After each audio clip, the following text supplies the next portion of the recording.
Tap in. Today we'll be reading a chapter called Fate Loves the Fearless out of the book Mind Gym, An Athlete's Guide to Inner Excellence. And fate, by definition, is the development of events beyond a person's control. Fate loves the fearless. It loves a person who's willing to take chances on themselves, because when they take chances, there's opportunities for growth, because there's energy flowing, the person is in motion, and there's a chance for success and there's a chance for failure. But either way, you can learn from both of those scenarios, but you cannot learn from being still and being afraid and being in fear. Fate loves the fearless. And this book always starts off with two quotes at the top of the page before it gets into the details. And so the two quotes I have for you are, really it comes down to philosophy. Do you want to play it safe and be good? Or do you want to take a chance and be great? The second quote is from Jerry Colangelo. The bottom line is you can't be afraid to fail. Two fire quotes to start off what we're going to read, and we'll get right into it. The fear of failure, more than any single thing, keeps people in sports and in all avenues of life from realizing their full potential. Fear of failure prevents more of us from succeeding than any opponent. Fear creates the conditions that keep athletes from winning. Because really the true opponent that you're facing every single time you step out onto the field, onto the court, or wherever you are, is yourself. You are your own worst enemy. Your fears that you have in your mind that are limiting you from being great is your biggest opponent. If you can really tackle that person in there, you can control that person, that inner voice, to bring out the confidence and the belief in yourself, then you always have a chance to succeed. But if you instantly believe that you have no shot at succeeding or being great, then you're always going to go into any situation at a disadvantage. You have to believe you are your biggest opponent. It's you versus you, especially considering the fact that it's always an equal playing field. No matter where you are, if you put in the work, there's no saying that the other people that you're going to go against are putting in the work just like you. Those people can easily just go based off of talent, based on the skills that they were naturally born with or that they have. But if you have the talent and you have the skills and you have the work ethic and the belief, then you can accomplish anything. So don't limit yourself before you even start.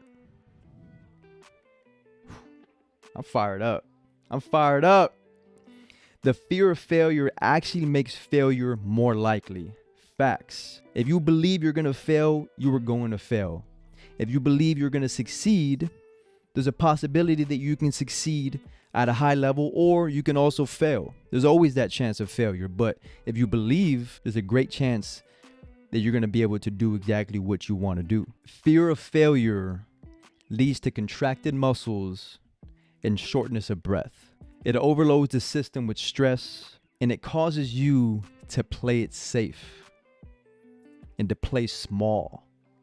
You have less belief in yourself. You start to shrivel up and you don't really believe that you can be who you are meant to be, who you're supposed to be, or who you were working out to be. You put in all this work for a reason, so you get to this position, you better believe. If you don't believe, all that work was for no reason.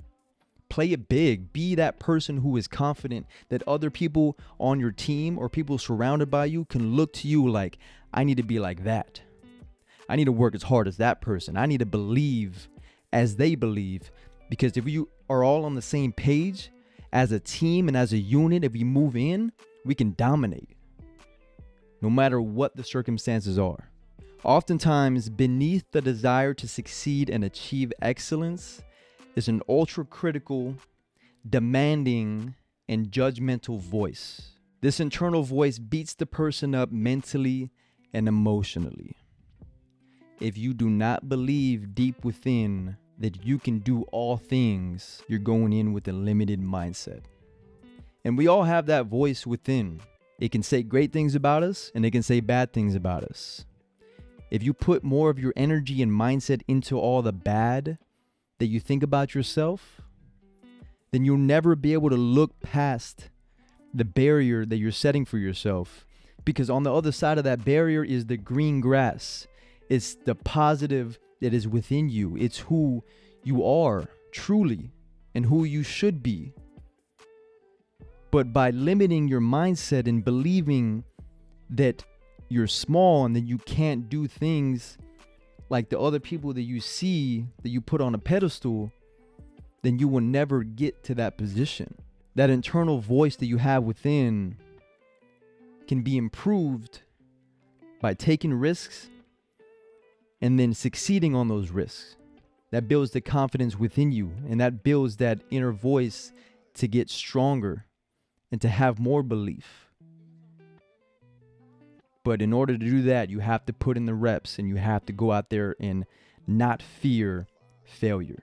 Procrastination is a part of perfectionism in some people. And those who procrastinate don't do anything. By not doing anything, they can't fail. And it's a self-defeating cycle. And I've dealt with this before as well. As far as procrastinating, there's been times where I know that I need to get up from bed in the morning because I have a lot of things to do. But my mind limits me and says, nah, just stay in bed because you're going to have to get up and put in work. It's going to take a lot of energy out of you. But nowadays, I'm strong-minded and I'm very disciplined in knowing my body, knowing who I am, and being more aware of like, look, I need to snap out of this. I need to get up right now and get to work.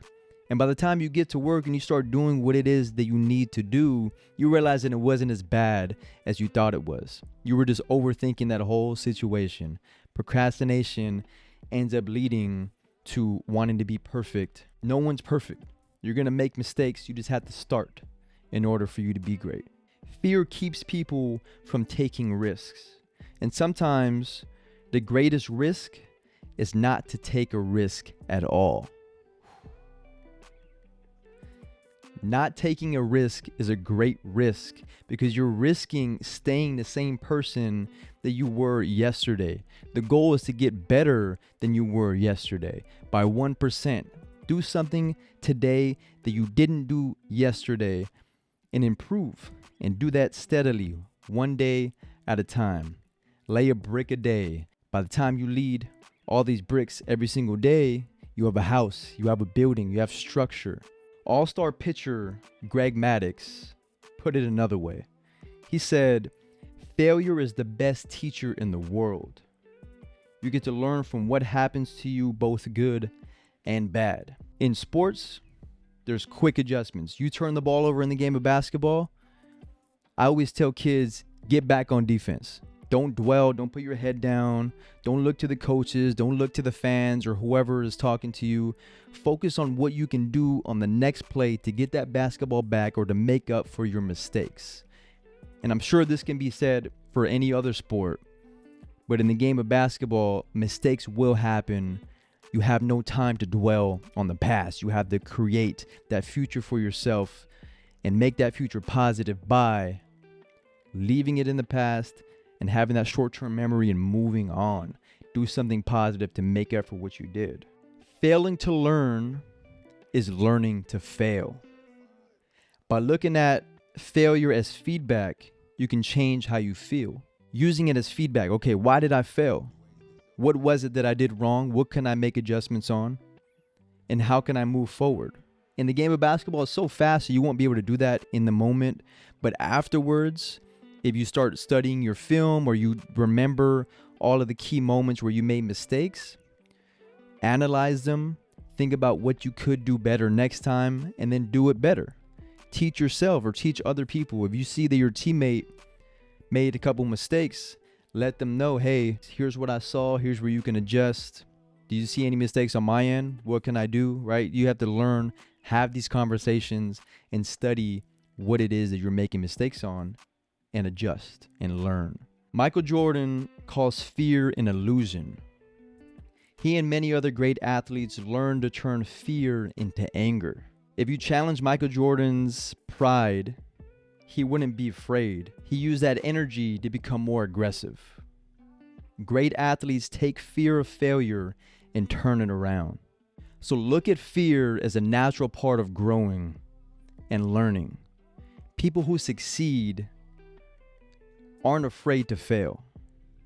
Failure can be a better teacher than winning. Learn how to fail successfully, hate to fail but never fear it, and learn to view failure as feedback. And that's the end of the chapter. Fate loves the fearless. Thank you all for watching this video. I appreciate you all. If you like this video and want to see more, I have a playlist up above of 96 other mindset videos for you to tap into. So go and check those out. But for now, drop a like, comment, and subscribe, and hit that bell so you don't miss another drop. And as always, if you like this video, please share it with someone who you know can benefit. Stay tapped in.